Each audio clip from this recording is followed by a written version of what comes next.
पाहिजे। आमच्यासाठी सुद्धा उद्योग निर्मिती झाली पाहिजे। आम्हाला 1500 रुपयाला लाचार तुम्ही केलं, सरकार आम्हाला पाहिजे।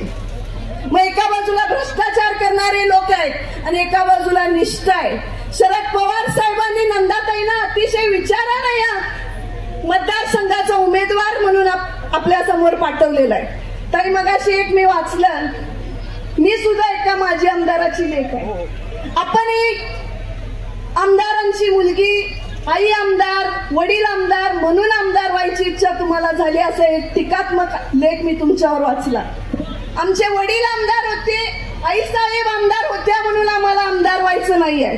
कारण मी स्वतः बघितलंय जेव्हा आई साहेबांच्या काळात या मतदारसंघातले तळागाळातले प्रश्न नंदाताईंनी पाहिलेले आहेत। नंदाताईंनी ते अतिशय प्रामाणिकपणे सोडवण्याचा प्रयत्न केलेला आहे। चंदगडमध्ये जेव्हा EVS सारखा अत्यंत विषारी प्रकल्प आला तेव्हा माझ्या या मोठ्या बहिणीनं तुरुंगवास भोगलेला आहे, आपण लक्षात ठेवलं पाहिजे।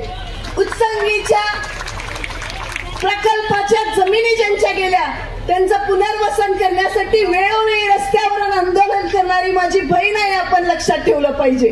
सर्वसामान्यांना न्याय मिळाला पाहिजे म्हणून रस्त्यावर येऊन आंदोलन करणाऱ्या नंदाताई ह्या जेवढे उमेदवार तुमच्या समोर आहेत त्या सगळ्यातल्या पात्र उमेदवार, उजव्या उमेदवार जर कुठल्या असतील तर त्या नंदाताई बाबुळकर आहेत। इथं जमलेल्या आया बहिणींना माझी विनंती आहे की एक महिला उमेदवार आपल्या समोर आलेली आहे आणि आपलीच सगळ्यात जास्त जबाबदारी त्यांना निवडून देण्याची आहे। मी हात जोडून विनंती करते की येणाऱ्या 20 तारखेला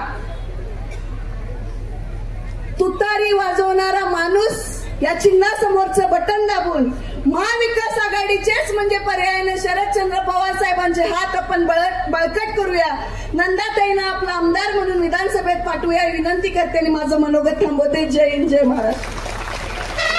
खूप खूप धन्यवाद स्वातीताई।